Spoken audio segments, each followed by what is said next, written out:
is up, Nerds Nation? Welcome to the F and Nerds podcast with the most dynamic duo in all of podcasting. I'm Nick Denizio, and sitting across from me is my dude, Martin Moreno. Sexiest co-host, as some would say. Sexiest co-host. As some would say. The sexiest, funniest, brightest man.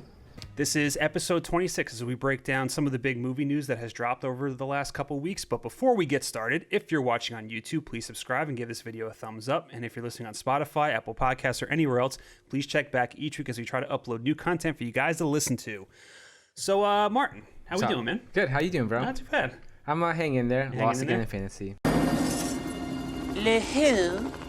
The her. I gotta win out now. You have to win out? Mm-hmm. Yeah. If I have any chance, I gotta essentially win out now and just control what I can control. I know. Yeah, I have a couple leagues where I'm done, and then I have another few where I'm still alive in. But yeah, I'm somewhat alive in all of them. A little too more comfortable than ours, which is like the big money league. Right. But like where it's a 14-man league, so the waiver wire is a fucking graveyard. There's nobody there. So much injuries, and it's just tough. But like, I have a pretty decent point total. Yeah. So I gotta just keep racking it up so I can get some sort of tiebreaker and you know, going forward. But fantasy, bro. I know it's tough. Fantasy. But other than that, I'm good. Yeah, nice. Well, I before we actually move into this episode, I just kind of wanted to almost just kind of shout out the people that have been listening, because we had like the last 2 weeks, I would say. Like, we've had a lot of listeners and a lot of people commenting and giving like really nice feedback, and a lot of people sharing, just like a whole lot of love. And I think it's like, just looking at like our numbers, it's been like the best 2 weeks I think we've ever had since we started the podcast. So that's really encouraging to see, and it's really like exciting to see that people are listening and people are really liking the show. Yeah, it's our honeymoon phase. Right. So it's gonna go to shit from here. From here, it's gonna be terrible. It's all downhill from here. All right, Martin, I guess let's kick things off, and we're going to jump into some movie announcements. Let's do this. So here we go. A live-action Lilo and Stitch film is in the works, with Crazy Rich Asians director John M. Chu in negotiations to helm the project. Currently carrying the name Stitch, the film was initially being developed as a possible feature for Disney+, and they are currently seeking a new writer. Michael Bay has set his next movie, an action thriller called Ambulance, with Jake Gyllenhaal in negotiations to star. Bay is fast-tracking the project and is talking with other actors to join Gyllenhaal, with plans to shoot in early January. No distribution deal has yet closed, but sources say Universal Pictures is finalizing a deal to land distribution rights.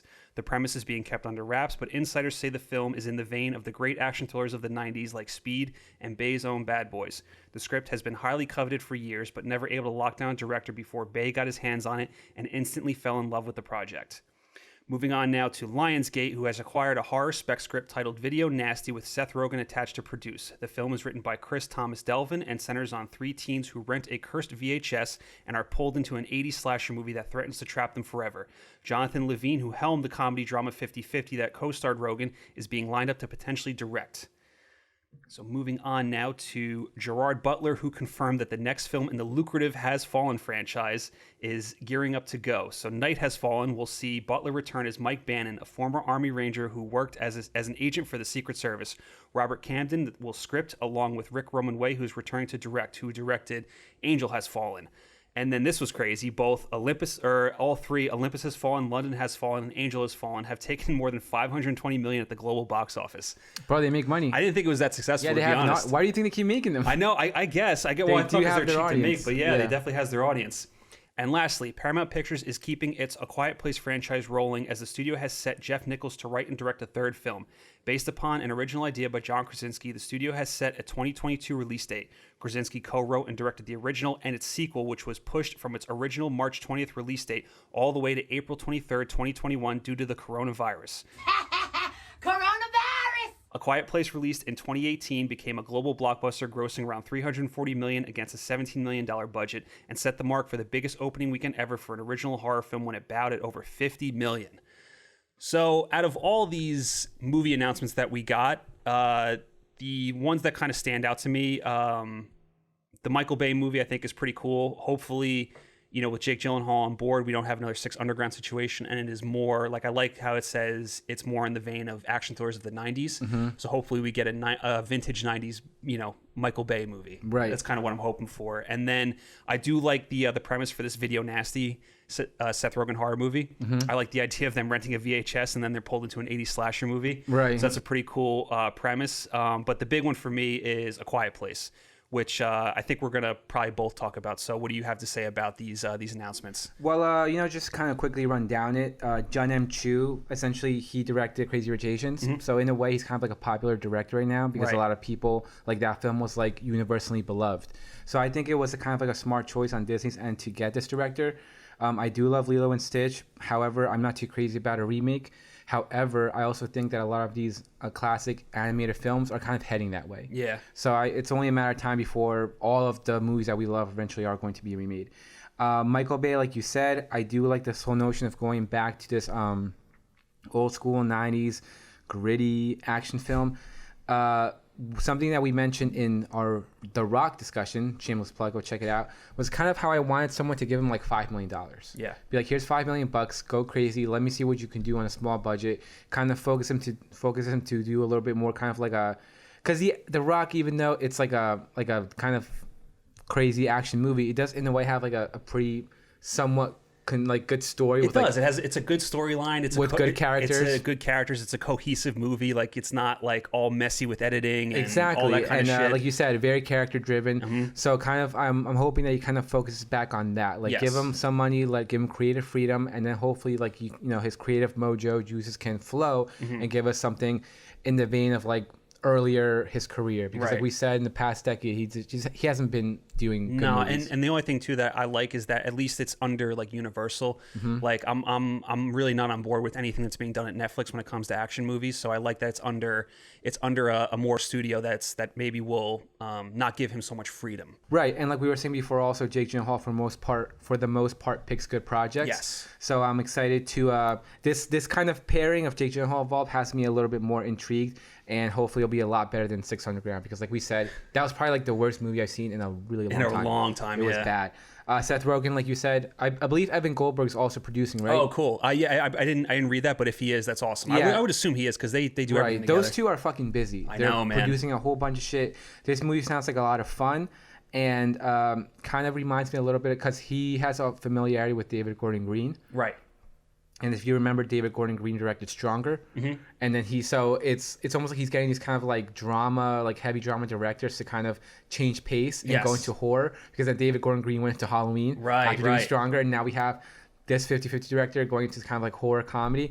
So I'm excited to see how their sort of directing language translates over the different genres. Angel Has Fallen, like you said, the Gerard Butler movie. I saw the first one, thought it was okay.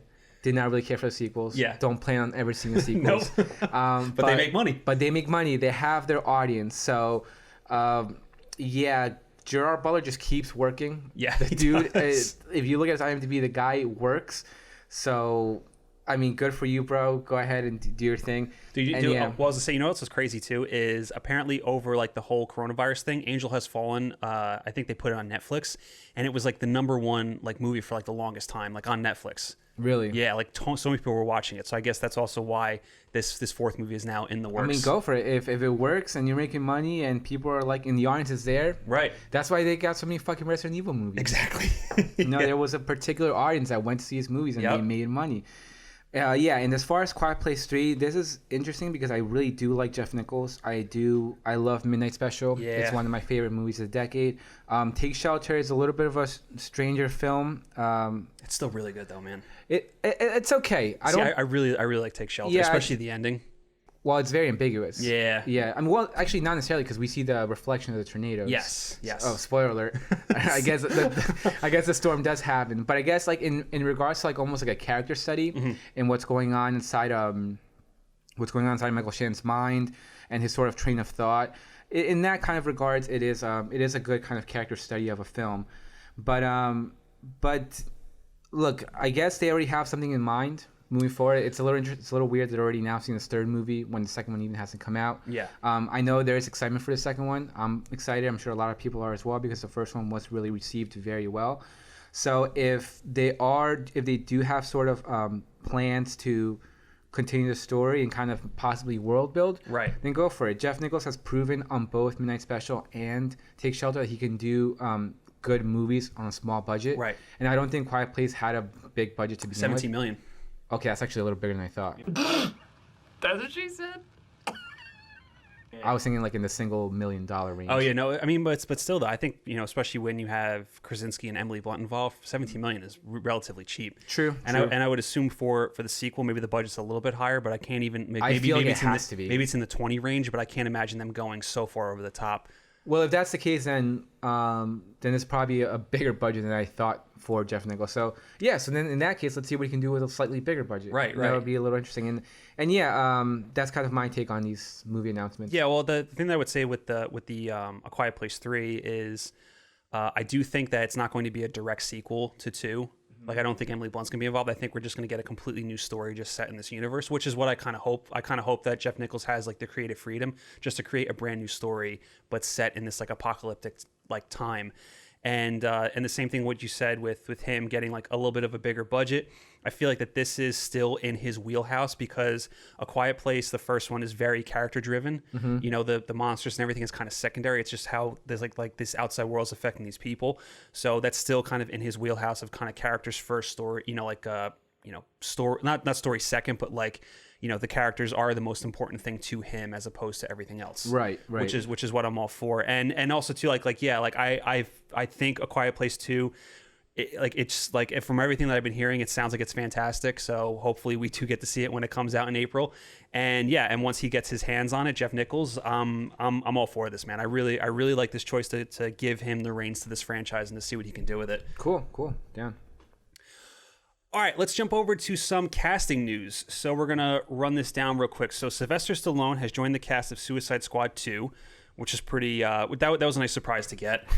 Chris Pratt has confirmed to appear in Thor 4, and other Guardians are possibly joining him. And then we got Riley Coe, Ethan Hawke, Peter Skarsgård, Paul Dano, and Bill Burr have joined Jake Gyllenhaal, and Antoine Fuqua was the Guilty. And lastly, we have Zazie Beetz, who joins Brad Pitt and others in David Leitch's Bullet Train. So Martin, out of these ones, which ones stand out to you? Sylvester Stallone joining the cast of Suicide Squad 2. Beer.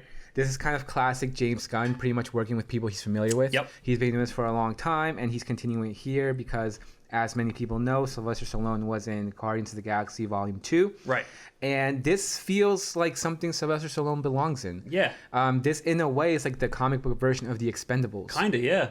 So this is something that Sylvester Stallone fits right in, and I'm excited to see what character he's gonna play. I was gonna say, do you have any ideas as to who he might be playing? No fucking idea. I was thinking about it, I have no idea. Because Stallone, in a way, is kind of like somewhat versatile, and I feel like he can fit into a lot of these sort of Suicide Squad secondary, kind of like throwaway characters. Right. I definitely think he can fit into that. So I'm sure James Gunn has a clear idea of who he wants for him, and everything that we've seen so far from Suicide Squad 2 is amazing. Looks great. So, I trust James Gunn with this. Well, let's say for this, I also wonder if Stallone is going to be like a character that's kind of a deep cut. That like only like almost like in Guardians 2, right? Like because half of them are like deep cuts. Half of them are deep cuts, but Stallone had that small part in Guardians 2, and I feel like a lot of people didn't know the character he was playing unless you were very familiar with the Guardians comic books. Right. The other like secondary Guardians groups, so to speak. Right. Exactly. We're all like deep cuts. So I wonder if this is going to be a similar situation. I imagine so, bro. Yeah. Because like we said, all these characters, for the most part, that have been announced are like deep cut characters. Right. Exactly. Yeah. And as far as Chris Pratt going into Thor 4, that's exciting. Because Thor's on his 4th movie. Yeah. We got to make it somewhat exciting. We got to bring something new. We got to bring something fresh. And if that's bringing in the Guardians to possibly create some fun scenes, create some magic, some good banter and dynamic between him and Thor, then that's a good call, I think, on there. And because we've already seen the kind of magic they can create on screen together. Right. In the Avengers films. So I think this is a good move on their part. I don't think it's going to overshadow Thor. Also, the Guardians, like we said before, are very up Taika's wheelhouse. Yes. In regards to like the humor type of characters they are.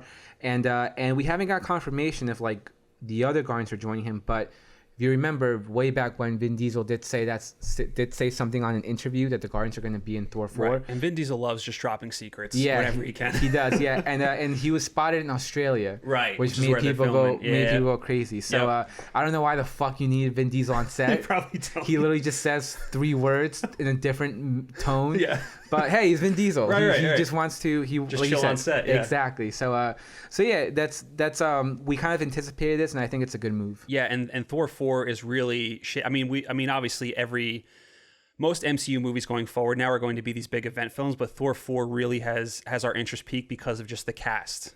And like I'm like Christian Bale for me is the X factor of that movie. I still want to know who the fuck he's playing. Well, it still hasn't been confirmed. I know. But it's most likely going to happen. Well, this was literally pre-Corona. Right. Or right around the time of Corona. Yeah. So obviously the news came out, and then obviously everyone's trying to get their shit together. So I'm sure we'll get more confirmation soon. But I'm hoping that he's still around. I'm hoping that he's still going to be on board because Christian Bale in the hands of Taika. That's just like I can't imagine what that's going to be. I want to see. I need to see what is going to happen, and it's so intriguing. Like I want to see what Taika's going to do with Christian Bale. Yeah, I agree completely. Yeah, and then in regards to Antoine Fuqua's The Guilty, I really like this cast that they're shaping up, and obviously incredible, bro. I mean, like first of all, love Riley Coe, and Ethan Hawke is like my dude. I absolutely love Ethan Hawke. Anything he's in, I'm always down for. And I don't know if you've seen Ethan Hawke do any interviews, but the dude is like, you know me. I'm an interview slut. I know, bro. But like, I've seen so many Ethan Hawke's interviews. Well, have you watched? I think it's called Moving Pictures or Camera. I don't know. It's this dude who's a photographer. And actually, you know what? We're gonna do a quick one moment, sir, because I want to get this right. Okay. A few moments later. So it's these off-camera interviews with Sam Jones. Okay. Have you ever watched those before? I believe I watched a few. Yeah, they're always in black and white. I just googled it just to look it up, and yeah. So Ethan Hawke does one, and I just love the guy's insight into just movie making and acting, and he's just such an awesome dude to listen to. Yeah, and also he's just very chill and very laid back. Yes. Kind of like doesn't give a fuck. And he loves Nicolas Cage. He does love Nicolas Cage. What could be easier? It's all alphabetical. You just put it in the right file according to alphabetical order. You know, A, B, C, D, E, F, G, Peter. H, I, J, K, L, M, N, O, P, Peter. Q, R, S, T, U, V, W, X, Y, Z. Huh? That's all you have to do. Very good. You know your alphabet. I remember when he was doing his career retrospective for either GQ or Vanity Fair, whatever one it was, how what was it, Gattaca, the movie that he did with Uma Thurman? Yes, Gattaca. How he came across that and he was like, "Well, I found love on this movie. You know, I met Uma and we had our daughter and it was great." And then the person interviewing him was like, "Maya looks just like you and Uma. It's like a perfect combination of two." He goes like, "Yeah, well, she's our fucking daughter." Yeah. Maya looks exactly like the both of you. It's incredible. Well, you know, people can say that, but you know, all children look a lot like their parents. They act like because their parents are movie actors, she's somehow different than any other human being in the planet. Most people look a lot like their mom and dad. And the guy was just like, "Oh yeah, yes. Duh." Way to go, bro. All right, way to go. But yeah, bro, this fucking cast, insane. You know, going down at Peter Skarsgård, Paul Dano, Bill Burr's the X Factor here. I don't know who he's gonna play, but I'm probably picturing just some like small secondary character. Probably, yeah. Yeah, this has a lot of prisoner vibes in terms of like the kidnapping and then on top of that we got a little prisoners reunion with Paul Dano and Jake Gyllenhaal. You know me, I love Riley Cuff. I've been a huge fan of hers since Mad Max, and we still don't know how to say her name. Is it Cuff? Is it Co? We don't Who know. knows? We don't know. Who We'll knows? figure They it out butcher one day. names here all the fucking time. Am I pronouncing that correctly? Yeah. But yeah, it's just a shame because I think like she has so much more to offer, but I don't think she's really kind of taken off. I agree. But at the same time, I don't know if maybe that's has to do with her selections because she doesn't choose big projects. No, she doesn't. She chooses a lot of smaller budget projects. So maybe she wants to kind of fly under the radar. Who knows? But for the most part, the projects that I don't want to say she picks good projects because It Comes Tonight was very controversial. The Lodge I thought sucked, but I thought she was really good in it, and I wasn't a big fan of Logan Lucky either.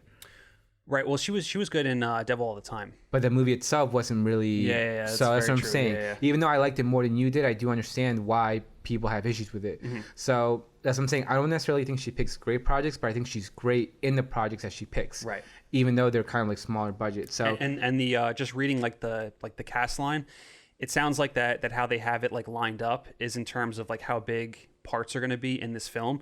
So the fact that she's listed first tells me that she might be like a co-lead, which would be exciting.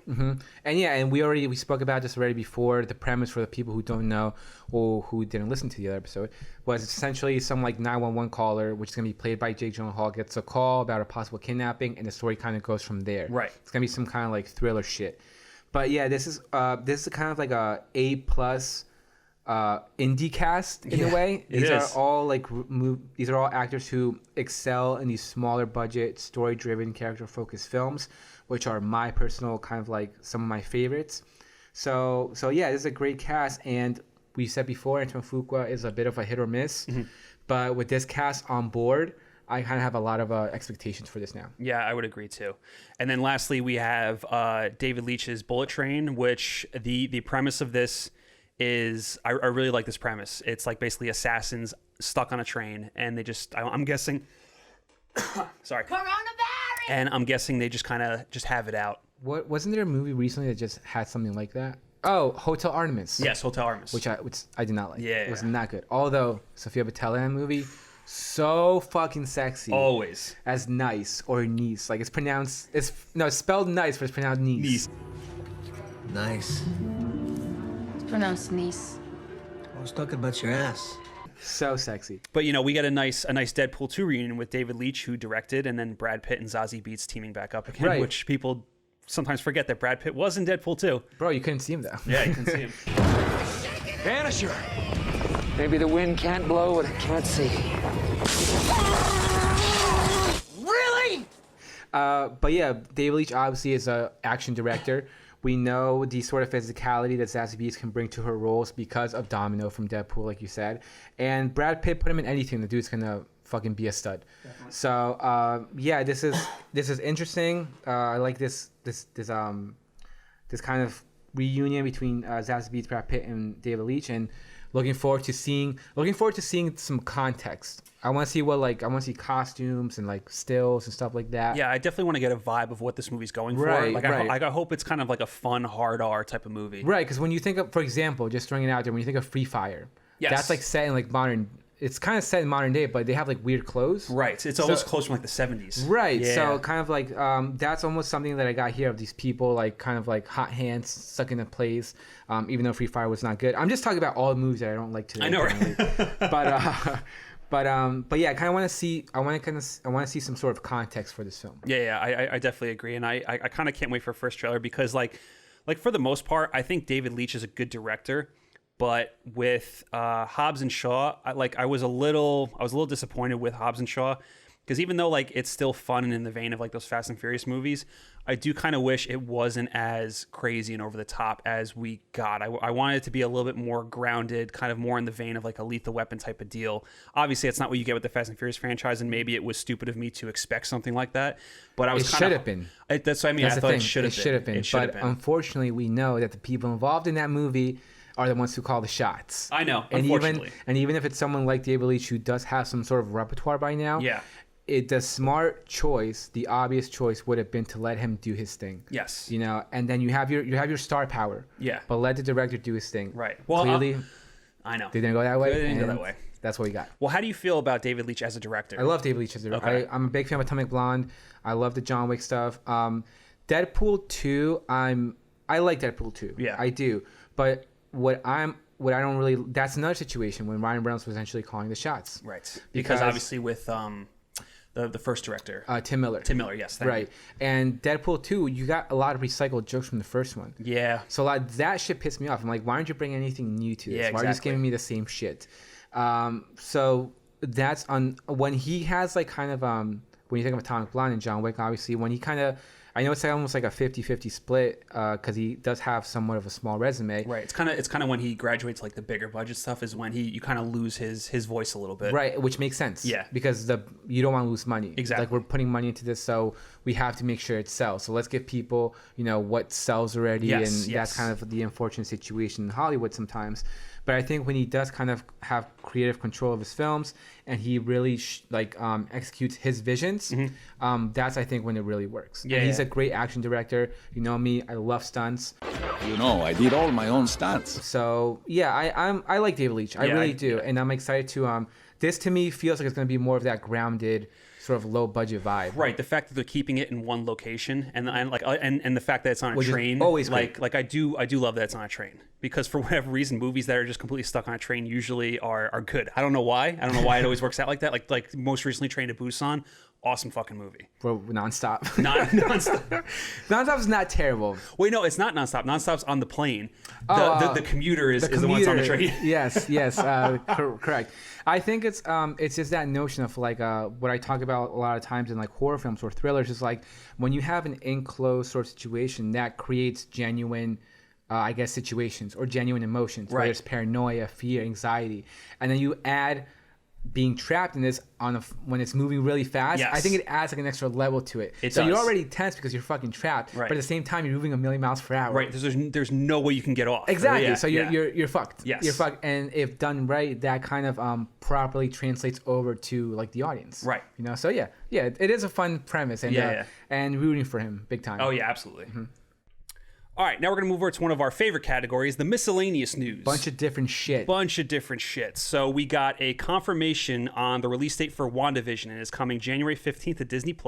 And then we also got a bunch of brand new images, and I think they did a nice piece in Entertainment Weekly where they gave a lot of details as to that actually just came in. Oh, it just came in? Yeah. We got it? Yeah, I think it might be probably behind you. Oh, I'm going to have to read that. And then moving on, we got Mads Mikkelsen, who is in talks to replace Johnny Depp as Grindelwald in Fantastic Beasts 3, as Johnny Depp was let go of the project. And then finally, David Fincher landed a 4-year deal with Netflix, which is them just kind of continuing their relationship with Mindhunter and Mank. So, is it Mindhunter? Yeah, I thought it was just like a deal, and it was gonna feature different shit. Oh no, not that the deal includes Mindhunter. Just the fact that he has a nice relationship with Netflix, and the fact that they kind of lock him down now for 4 years is well, you know why, right? That's a pretty big get. Because they probably saw Mank and they were like, "Holy shit!" Yes. We need to because Mank is gonna give them a lot of money. Lock them up, like put them down, put the money, like sign whatever the metaphor is. What's the metaphor? What? Put the dry ink. Sign. What is it? Oh, I don't know if I know that metaphor. I kind of know what you mean, but I don't know if I know the proper metaphor. Yeah, it's like the ink's not dry. Oh, the ink's not even dry on the contract. I don't know, something along those lines. Fuck. We'll look it up. We'll look it up. List of metaphors. But yeah, so let's start with WandaVision. It's nice that we finally got a release date, and honestly, this is one of the more exciting projects I think coming from Marvel. At least for me personally. Like, I think I'm more excited for this than some of the movies that they have coming out. Bro, for sure. Yeah. It's different. It's something new. The trailer was incredible. Yep. The stills were a lot of fun. And yeah, I know a lot of people, including the guy across from me, were bitching about the 1 month release. All right, hey, calm down. And I'm not gonna lie, I did that too. Yeah. I did that too. However, I do think that in a way, 2020 is kind of hardwired our brains to instantly flip shit whenever we hear delays. Yes. You know, that's just kind of how I feel it is. So the second I got like delayed a month to January, I was like, oh, this is fucking bullshit. And then I literally got over myself. Get over yourself. I did. And I realized like, okay, first of all, it's just a month. And second of all, we have a release date. Right. Which is what we have not had all fucking year. At all. It was the December thing was rumored. It was never confirmed. Right. So now that we actually have a release date is super exciting because now we know when to look forward to it. Is that how you? I don't know what I just said.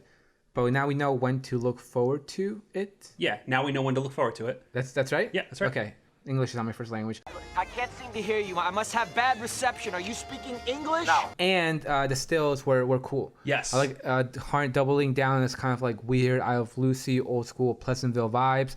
Like I already mentioned, the trailer was great. So I'm really looking forward to this. And we only got some new Mando episodes already. Yeah. So Disney Plus seems like they're spending money in terms of their series. They definitely are. And Paul Bettany, I think, was doing an interview and he was talking about WandaVision, and it seems like that the very first episode of WandaVision is going to be in the traditional sitcom kind of sense, going like you said, harkening back to like I Love Lucy. Mm-hmm. And they actually shot the first episode in front of a live studio audience. That's incredible. So that's just going to give it like that much of a feel. That is incredible because that adds that special energy to it. You know? Exactly. But yeah, on top of Mads Mikkelsen, I do not have too much to say about it. I know you do, so I'll bounce it back off to you. But in terms of David Fincher, like we're saying, bro, we're already pretty much calling it. He's going to get his Oscar. Yep. We pretty much feel it. Like I have the feeling in my bone. Without even seeing the movie, it's just like, bro, that trailer. This movie is like pretty much. This movie was made to suck the Academy's dick. And I don't want to get too graphic, but I used to suck his dick for drugs. He got me my chunk. Like, let's be real here. Like, they're gonna like go crazy. They are, because the Academy loves Citizen Kane, loves biopics, Yep. old school, like everything about it was just made for the Academy's gonna come like so hard over this film, and I think Netflix is aware of that. I'm sure it's like a sports team, you know, and like when you have like your shining star kind of like playing well, like, all right, you know what? Before he demands for more money, just lock him down. Now. Yes. Just like Yep, lock him yep. down now. So I'm sure they saw Mank. They were like, holy shit. Right. Like you said, they already have a familiarity with each other from Mindhunter. So 4-year deal, I don't know what you could accomplish in 4 years. Yeah. Like, let's be real here. Right. Maybe a movie or two. Right. Maybe some projects. Who knows? It's weird that they actually have a time frame that says 4-year deal as opposed to like a 4-picture deal. Yeah, that would make a lot more sense, Right. because you can literally take those 4 years and just make one movie. That's what I mean. Yeah. So I mean, I don't know. I don't know if Netflix like just quickly jumped the gun and now they're like, fuck. we actually need more time. Yeah, but who knows? We'll see what this deal. Yeah, it could, because it could involve like maybe just producing. And, unless did they say it and we just miss it? That's possible. Okay. Should we do a few moments later? Maybe we should do it a few moments later. Okay, do a All few right, moments let's do a few later. moments later. We'll be back. Yeah. We'll be back. A few moments later.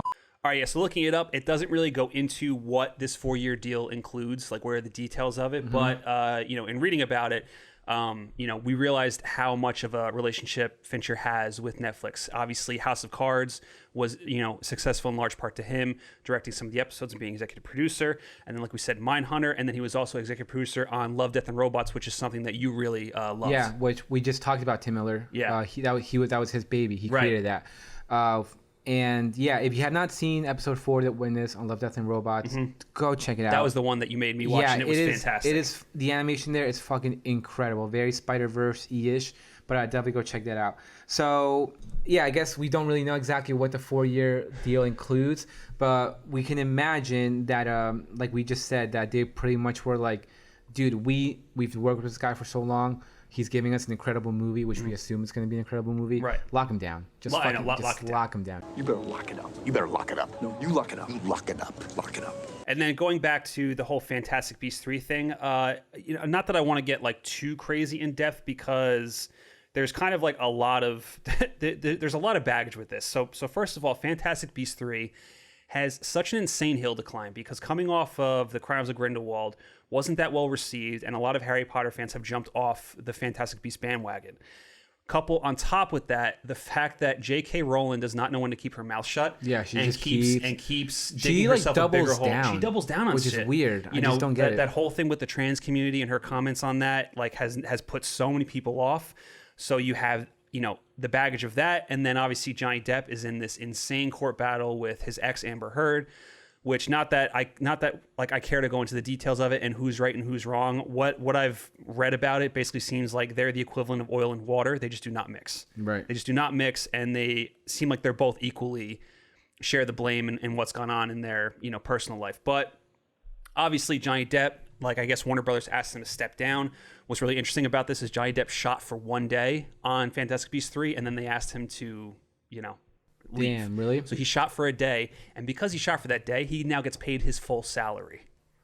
Well, I guess that's good in a way. It is good in a way. It's almost like a severance package. It's basically a severance package. Pretty much, on this. Yeah. So I guess that's not too bad. Right. I do love Mads Mikkelsen, though. I think you do too, right? Oh, like, bro. Yeah, that's what I mean. Doesn't love Mads Mikkelsen? Well, that's what I mean. Like, you know, who doesn't? But I think he's a good choice to replace him. Not that I have ever cared for this franchise, but I like him, and any roles that he gets, I'm always all for. Fantastic actor. But the Johnny Depp thing is really interesting, and I think a few years ago, if this had happened, I think it might have made a bigger splash. But because Johnny Depp is not nearly as big a star as he used to be, I think a lot of people are just kind of like shrugging. It's like, it's a great point. You know, he's a name at this point. Like, I think if this happened, like when Pirates was still really popular and he got replaced, I think then it would have been like more of a holy fuck. Even like 5 years ago. Yeah. Yeah, like even then, because like obviously he's been around for a while. He kind of blew up, like you said, around Pirates, but that was like what, 2003. Yeah. So like, I mean. And then he rode that nice Tim Burton wave for a while until that kind of dried up. But he was so successful from a box office standpoint. Really, like the first Alice in Wonderland movie made a shit ton of money, and he was still making films and still getting work. Right. But yeah, I think, like you said, from what I read, also they're both kind of equally responsible in a way. Yeah. But I think the fact that the court ruled against him that's what pretty much right, because then everyone just kind of fucking went off like, well, if they're ruling against him, then he's the one at fault, and kind of paints a bad picture. Yeah. Amber Heard pretty much said that she is still going to return for Mira for Aquaman 2.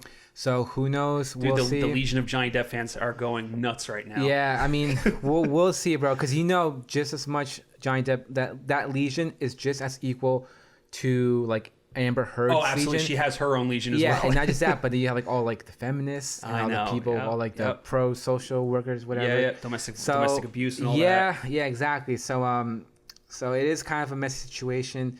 We'll see how things play out, but yeah, I'm with you on the Fantastic Beasts films. The first one, I thought it was okay. Yeah. I did not like the second one. Yeah, no. I thought it was just everything about it. It was just convoluted. It was convoluted. It was flat. CG was terrible. Jude Law, they wasted him so much as young as. I mean, I haven't seen the second one, but he's barely in it, right? He's in it. I don't want to say he's barely in it, but he has a significant presence. Yeah. Yeah, but just like when you think of Jude Law as a young Albus Dumbledore, you're like, that's actually pretty. Like, I'll say that. Like, that's great casting. Yeah, but just everything about it. We've said before, we're not the craziest Eddie Redmayne fans. No, I'm definitely not. So yeah, it's unfortunate. So yeah, I'm kind of off the bandwagon. I'm kind of off the Fantastic Beasts bandwagon films.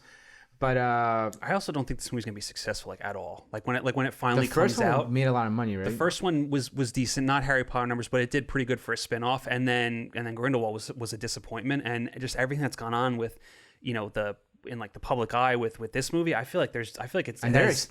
And they're expensive. So mostly I because it's mostly CG. Right. It's a lot of CG. So I honestly I can't see this being successful at all. I really can't. Who knows? I mean, Mads as Grindelwald is intriguing though. I'll give him that. It is. I will give it that. Mm-hmm. All right, so Martin, let's now jump into one of our main topics, and obviously we're going to center this around just Zack Snyder's Justice League as a whole, because a lot of different things have dropped. We got an updated teaser trailer. We got comments on Joker's new look. We got some information about the additional photography and a slew of other things. So where would you like to start, man? Where do you want to start with Zack Snyder's Justice League? I want to start off with saying that we got very excited when we heard that Joker was coming back. Yes. We started spilling out all these possibilities of what could happen, what could they do. But we got the confirmation that apparently the new footage is only going to be 4 to 5 minutes. You're right, exactly. So we did make the mention of like, hey, for all we know, it could just be a glorified cameo where he's just like in the cell when Deathstroke is breaking Lex out. And I think that's what's going to be. We're probably going to get like literally 30 seconds of Joker. Yeah. It's going to be a glorified cameo. Mm-hmm. And where kind of like when I'm thinking of like Zack saying like he's going to be like weary and older. Like that's cool. I do like that because I do like the sort of notion of an exhausted Joker. Right. This is kind of in terms of like continuity. That's taking place after. Is it taking place after Birds of Prey or no? Justice League. Yeah. That's a good question. I don't know. Because in terms of like time periods, of like release dates, so to speak, it came out way after Justice League, but I don't really know exactly where it falls in the timeline. Right, and I was going to say, in terms of Birds of Prey, the only allusion that they give to previous movies is just Suicide Squad. They don't really tell you like where in time. And Suicide Squad was after BVS, but before Justice League. Before Justice League, yes. Right. So so maybe it happened before Justice League. And if that's the case, then how is Joker dealing post breakup? Right. Like how is he handling? How's he handling? Seeing Harley be like a badass on her own, something that we got a little bit in like the animated series. Yes. Maybe how we can get something like that here. But yeah, the way he goes into the look and the type of Joker he's gonna be, like it's cool to hear, but at the same time, once we got the amount of new footage, I can't really get too crazy about it. Too excited, yeah. Yeah, and you know what? I'll be honest. I'm glad that he got ahead of it. I'm in total agreement with you. I'm glad he got ahead of it. I'm glad that he said, "Oh, it's only gonna be 4 to 5 minutes of like new additional footage," because then people can now, at least for me personally, I can properly mentally prepare myself of what I'm expecting in regards to these new characters. It tempers expectations. Exactly. So like I don't want to go in there expecting this big confrontation between Batman and Joker, a nice discussion about like when Robin died or some crazy shit. Just prepare yourself mentally for maybe just a glorified cameo. That's literally all. The one thing I wanted to ask you too is there's definitely a good chance we might get a little more of a continuation from BVS with Batman's Nightmare Vision. So there's a possibility we could see more of that. So I wonder if, because we saw the Joker card in that Vision, I wonder if we might get the Joker, but in Nightmare World. Possibly. Which would be kind of interesting to see. That would be pretty cool to see. But at the same time, again, just a quick snippet of him. I know. It wouldn't be anything crazy. No, it wouldn't be anything crazy. But that would be cool to see, you know? And something else too, we're kind of just talking now about all this information that came out. I saw on Twitter, I can't remember what the interview was. I want to say it might have been Collider, your favorite source for news. Oh yeah. But I believe Joe Manganiello was doing an interview for one of his latest films with the director. It was Collider because I believe Frosty was the one who was hosting the interview. Okay. Either it was Collider or it was for his personal channel. I don't know. But they were doing an interview for the for Joe Manganiello's new movie. Forgive me, I can't remember what it's called, and I don't remember the director's name. I apologize. But Joe Manganiello pretty much said at the end that what we saw in theaters was essentially redone, which we kind of knew, we kind of figured. The whole end credit scene of Justice League where he's on the ship with Lex. Was a reshoot that Whedon did, And he said that what was reshot, and he said one of the reasons it was reshot because what was originally shot before that was going to lead into the Batman. Yes. So if they are bringing back Deathstroke or they are bringing back that original like final scene or that post-credit scene or whatever that does lead into Batman, then does that give new hope for possibly the Batman project moving forward? It's definitely possible because the thing with Joe Manganiello, and I saw some websites kind of mentioning that, these additional photography with Deathstroke and Joker, it's just going to be cameos. For Joker, it's a cameo, but for Deathstroke, it's not. For Deathstroke, we knew a while ago that one of the big subplots that was deleted from Justice League was this whole thing of Deathstroke breaking Lex Luthor out of Arkham. Like that is a sequence that's going to be in Zack Snyder's Justice League, which is really exciting. Was that sequence shot? It was shot. Okay. So cool. whatever Manganiello is coming back for is either just some extra pickups for it, or it could be a completely new thing that, like you said, like maybe that now it involves both Deathstroke and the Joker. We don't know. We don't know what exactly it's going to be for, but obviously Deathstroke is a part of Justice League, not just a cameo. Like he's in this movie, so that's something that we can look forward to. Maybe not a big presence. But he's in the movie. But he definitely had some sort of role originally. Yes. And he's kind of coming back. Yeah. And maybe he's coming back to reshoot the post-credit scene. Maybe to reshoot what was eventually going to lead into Batman. Right. Who knows? But we were going crazy very early on with like speculations and everything. Now that we kind of have a better idea of kind of what's going on. No, I'm starting to temper myself. Yes, I definitely am, because now I kind of like we said, now we sort of have an idea of how much additional footage we're gonna get, how much or how big of a roles these people who are coming back are going to play. Yes, that massive soundstage. Yeah, maybe it wasn't for Justice League. I think it was because because Zack talked about Affleck getting back into the Batman suit. Right, you're right. So like a lot of these actors that came back got into their suits. So whether it's for some sort of action sequence, it could be that he had them against the green screen because maybe he needs to insert some new shots into the end action sequence. Like maybe, and I also wonder if some of this additional photography, like he's saying, is only going to amount to 4 or 5 minutes. Maybe that's of new stuff, because maybe he could have had to have reshot certain things that were already in the movie, and he just needed to alter some things, right? Here or and maybe there. Just like a few seconds here and there as like connective tissue, like we said. Right. That's kind of help scenes translate better. Help scenes transition better. And right. Shit like that. And also for the fact that they are doing a mini series, maybe give a little bit of, like cliffhangers at the end of each episode. That proper maybe intros and outros. Before. Yeah, exactly. Yeah, exactly. Yeah, that definitely makes sense. So yeah, it's really cool. I'm really excited to get more sort of I guess stills, because he's starting to release some more. We got like a new shot of Cyborg with the money box. We already got the Clapper, which we spoke about before. And in regards to the trailer Oh, I'm sorry. Another still was the Steppenwolf. Yeah, still. Steppenwolf and Themyscira. All right, so let me ask you about the Steppenwolf design, because we were having a little bit of a back and forth on it in terms of like if we like it or if we don't, and I think we have differences of opinion on. I've been saying since day one. I know you've been saying like since day yeah. one. So and then I saw it again. I'm like, yeah, I still don't like it. Yeah. So it's not like because why don't you like it? It's not that I don't get it. Okay. Maybe that's a better way of saying it. Like to me, this looks like something out of Michael Bay's design team. That's what it looks like from Transformers. Right. Very CG heavy, very flashy, and I know Zack Snyder's type sort of CG style.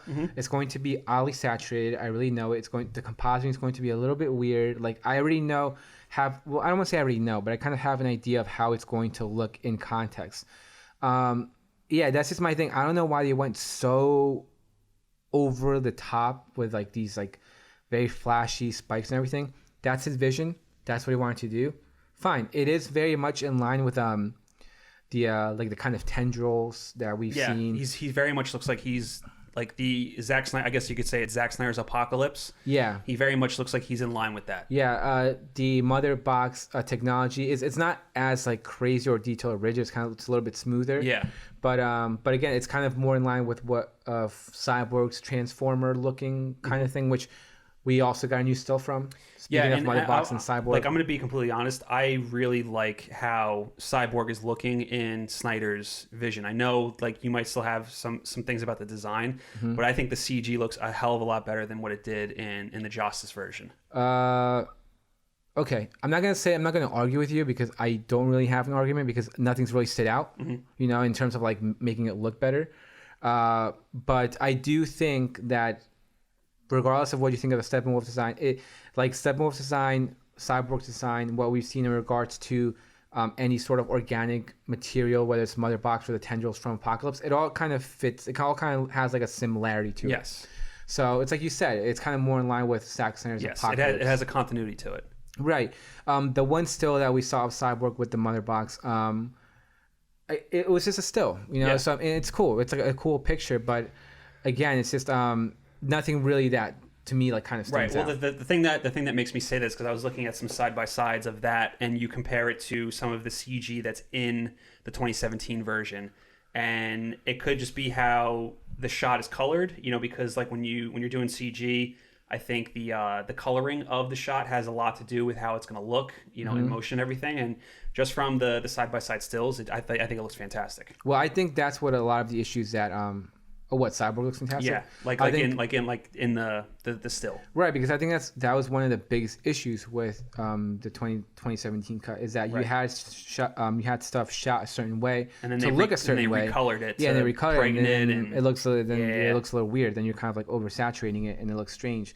But yeah, for me, since day one, I have not been crazy about the Cyborg look.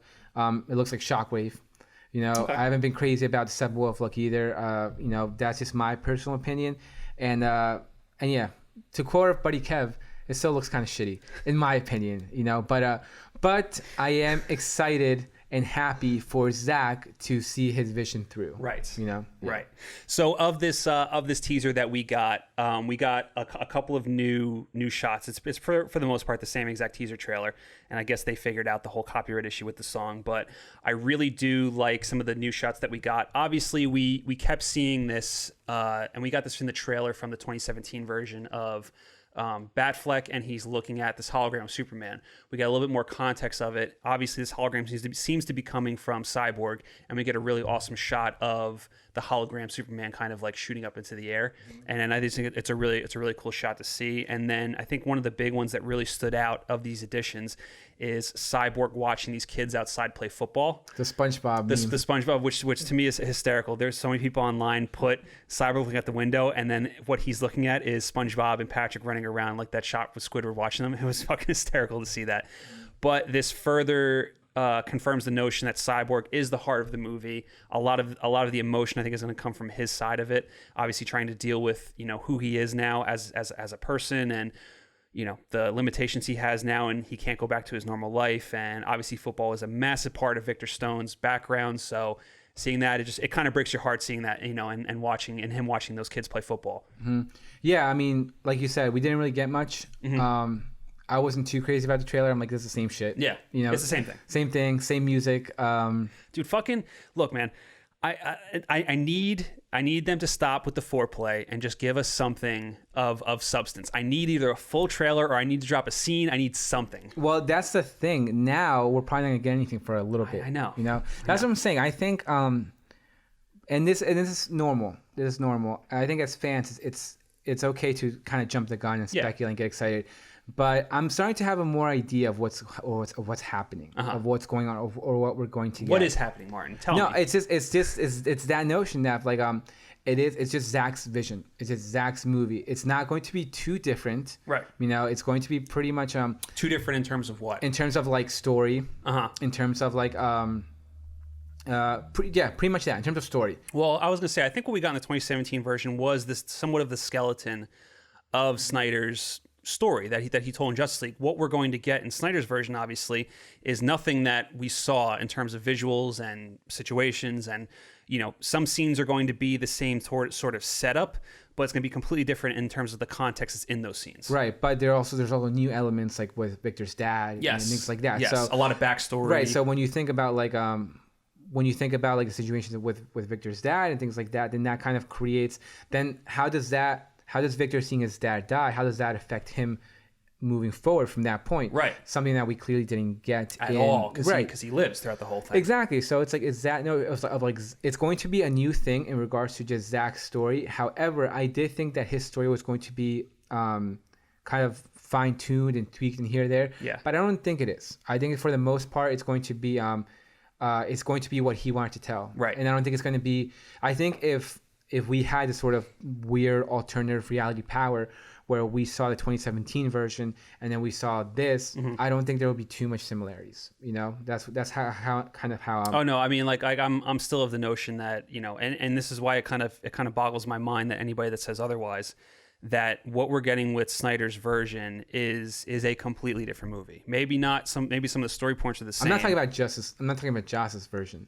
That's not what I'm talking about. No, well, you mean like just in terms of the context of Snyder? I'm talking about like from when he started to what it is now. I'm talking about like if everything went out as planned and we got Zack Snyder's movie, the movie that he wanted to tell. Right. If we got his movie in 2017, okay, let's say we got that. Let's say that's A. Yeah. Okay, because I know you don't know how to read floor plans, so we're gonna say A. Okay. So that's A, in a hypothetical world. Okay, hypothetical world. Okay, and now we take the Snyder Cut, the HBO Max, and that's B. If we put those together, I don't think there would have been crazy differences. That's how I see it. Oh yeah. Yeah, I definitely think it's gonna be way different than the 2017 movie for 100% sure. But I think, but I was kind of starting to get under the notion that this was going to be a pretty different thing. Like I thought he was going to kind of go back and change some stuff. Well, you don't know what he's changed and what he hasn't. Like obviously with like I said, with this additional photography only amounting to 4 or 5 minutes, I still don't completely, not that I don't believe what he's saying, but I still think the movie is going to be altered. It definitely is, obviously. Than what it was in. Right, but I don't think it's going to be like I don't think it's going. I was starting to be under the impression that it was going to be pretty like massive changes. Oh no, I never thought that. Oh, that was. I never thought like he was going to completely rework massive story points and redo like sequences and things like that. See, I was kind of like thinking under that he was going to have this power of hindsight and he was going to go back and maybe tweak some things here and there.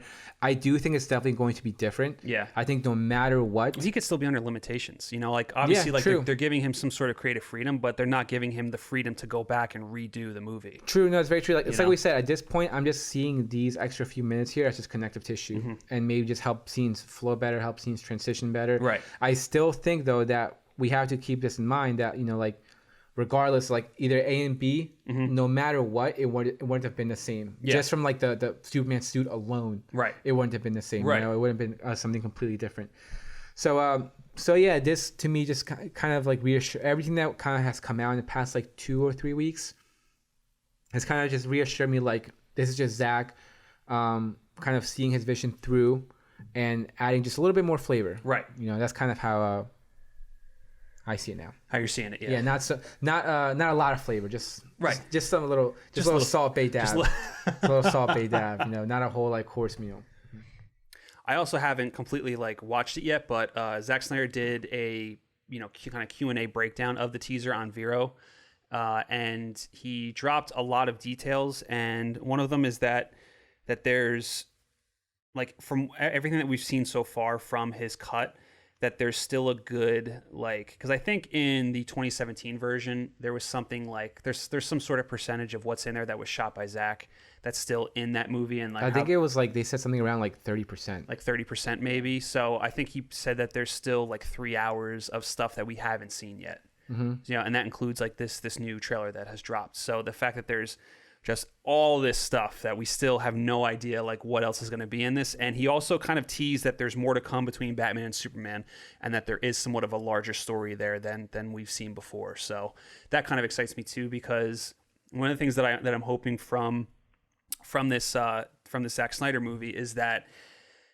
this really helps build upon some things that might have been left hanging in BVS. So I kind of hope that in this overall kind of arc that started with Man of Steel, that we get some sort of completion and I guess better connection between all three movies that kind of help strengthen every movie, so that when you watch them in tandem, it's like, oh, we get a little bit here, we get a little bit here, and then this is the big payoff to what we've seen before it. Right. So that's my big hope for Justice League, I think. Right, just kind of like we said, kind of like connective tissue, and better kind of helping everything just sort of transition and translate better. Yeah, exactly. But still super excited for Zack Snyder's Justice League. We still don't have a release date yet, but we are, I guess, counting the days until whenever that date is in 2021.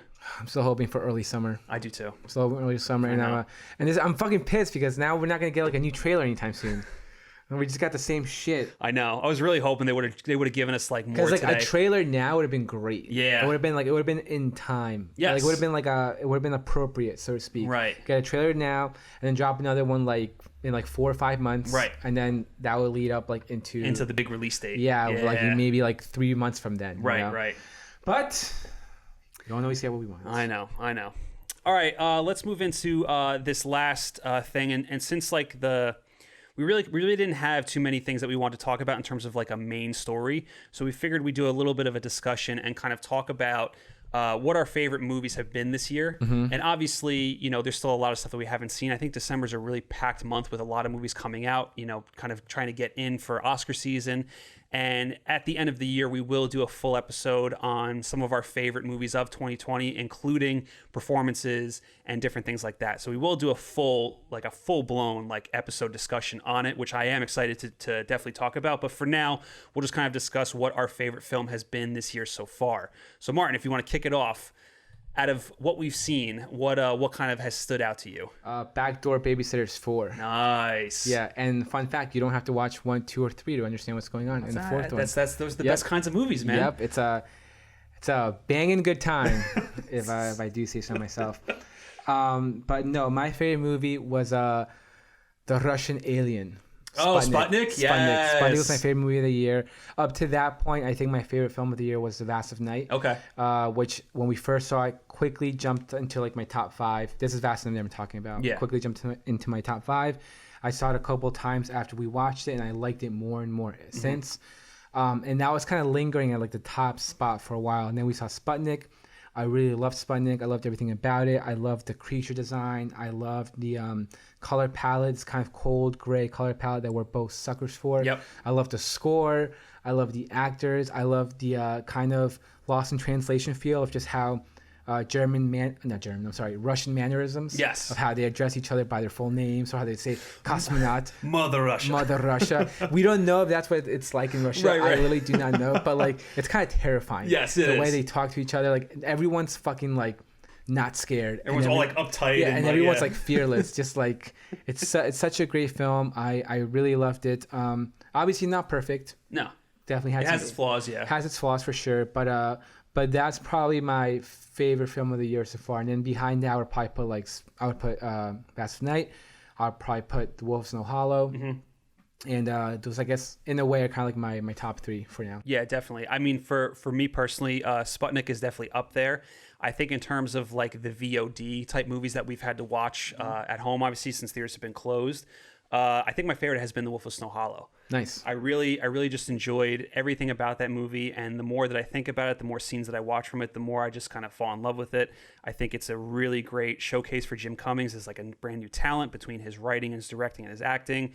It's hilarious. It's heartbreaking. It's dramatic, and it's just all these different flavors rolled into one. And like I said, and like we were saying when we did our review for it, it's just really nice seeing legit werewolves again. Yeah, because I've been saying it for fucking ever. I love the good old mythology creatures, vampires, werewolves, lions, bears. Oh my, like it was definitely nice to see that. And again, like the it's not my favorite of the year, but the shot it's a fantastic shot. When we see it kind of stand up in front of the girl, it's such a great shot. Mm-hmm. So in terms of that is probably one of my favorites, but I'm still struggling with this because so that's not your favorite. It kind of is and it kind of isn't, because I'm still me, like if you guys want to know me, I have a problem with giving like ultimatums and like legit answers. I can never tell you what my favorite movie is. I feel like it changes every other day. Mm-hmm. So when it comes to this kind of stuff, I always struggle with like, what's my favorite, what isn't. There's one movie that is still on my mind and I haven't seen it again, but I keep wanting to see it. Oh God! And you know where I'm going with this, Martin. I know where you're going with this. You know where I'm going with this. And for all the people who are not watching, I just rolled my eyes so hard. So fucking hard. Yeah. But yes, Martin, it is Tenet. Whatever. It is Tenet, and it's a movie that just has me. It has me, and I keep reading about it. I keep looking things up about it, and I can't tell you if it's my favorite yet, because I do want to see it again to give it more, to get more of a better idea of it. But it's a movie that after I saw it, it has stayed with me and it continues to stay with me. And I feel like that is a credit to something. And to me, it is still, obviously there's still a lot of movies we still haven't seen. And I think Mank is going to overtake it, but it's still, for me, the best directed movie of the year so far. I would probably give you that one. Actually, I don't know if I'll give you that one because, I had some issues with that film. But there is actually, now that you mention that, there's a lot of films that we have not seen. There's a lot we haven't seen. A lot of films that we have not seen, which is kind of knowing us, we're usually on top of it. But there's like so many movies on Netflix we haven't watched. Yeah, but I mean, it's also the fact too that things have come out on VOD that we still have to watch, but just haven't had the chance to. I mean, obviously we got to the movies to see Freaky, which was really cool to go back to the movies to see that, but.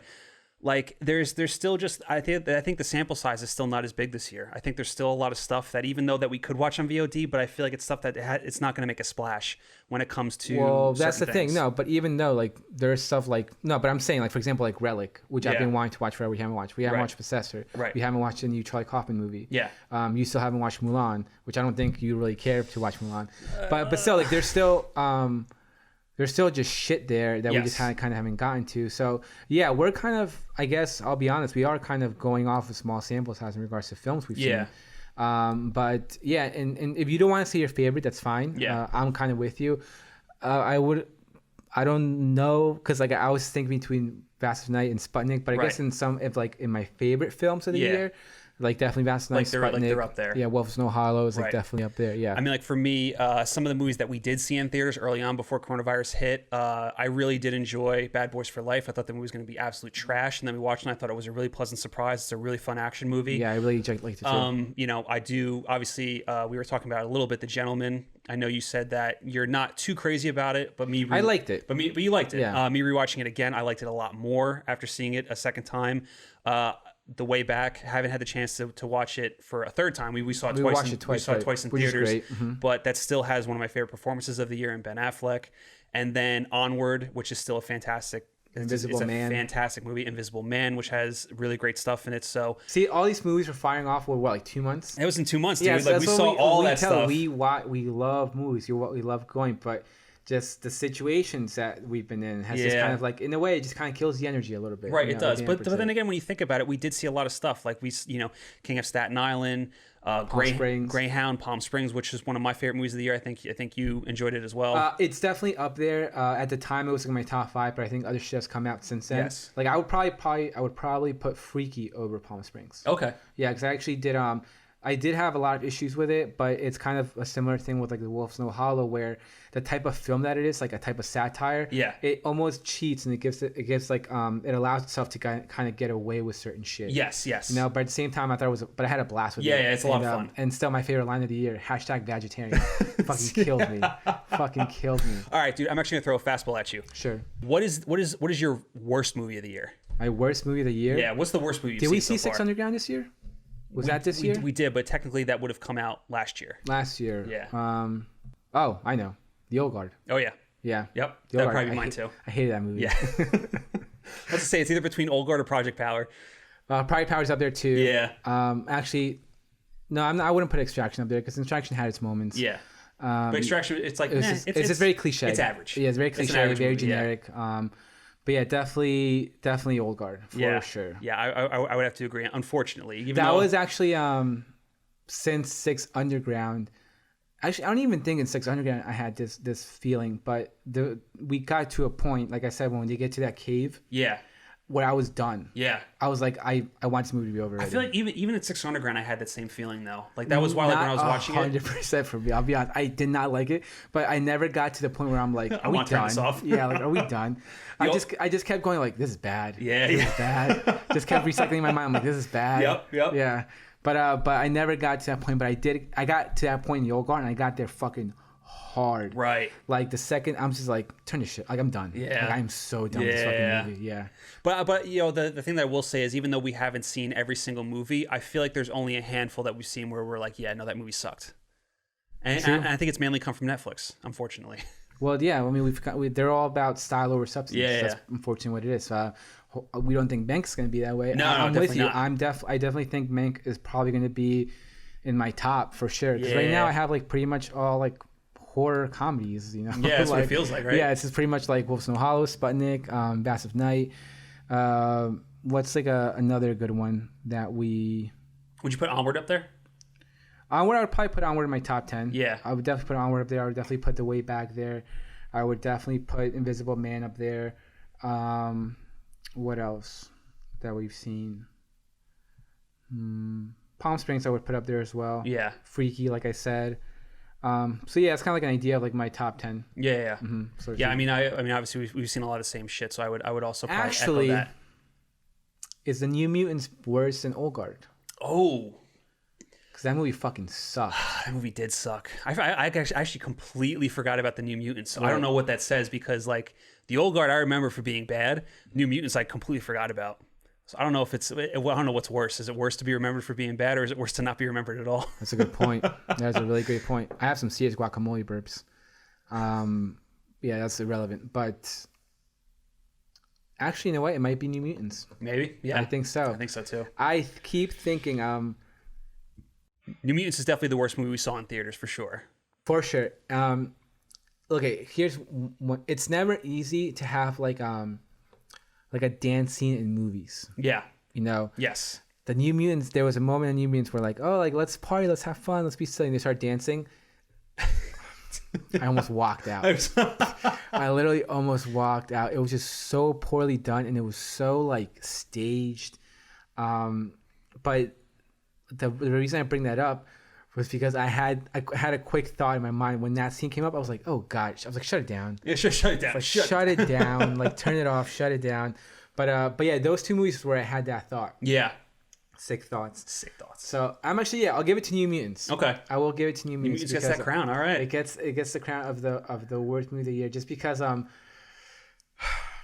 it's a lot of stuff. Yeah. It's a lot of stuff, and then the fact that also because of what it could have been. Right. The Old Guard, the potential it had. Old Guard as well too. You're talking about like these the premise is pretty cool. Yeah, man. Immortals that are living and fighting it out still. Like, actually, you know how you said like you don't like to give ultimatums. I don't really know which one's worse now. I keep thinking about it. You keep going back and forth. I keep going back and forth. Oh, it's tough. I'm thinking of those like awful costumes from the Old Guard. Yes. Like you're 17th century. Like, did you fucking get this at party fair?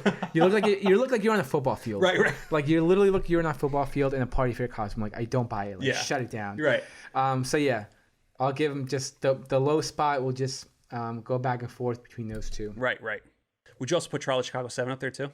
Not in terms of worst, in terms of movies in terms that you of like. good. Would it fall into your top 10? All those movies I mentioned, I'm pretty sure those were 10. Yeah. It would probably just fall right outside the top 10. Yeah. Because I mean, I like it for its dialogue, and I think there's some pretty good performances in there. Right. But I think the movie is movie does struggle in terms of rewatchability. Yeah, in terms of rewatchability, it does kind of struggle a little bit. It does lag a little bit at times. Like we said, the ending was very cheesy. Yeah. Very like Disney Channel original movie. Right.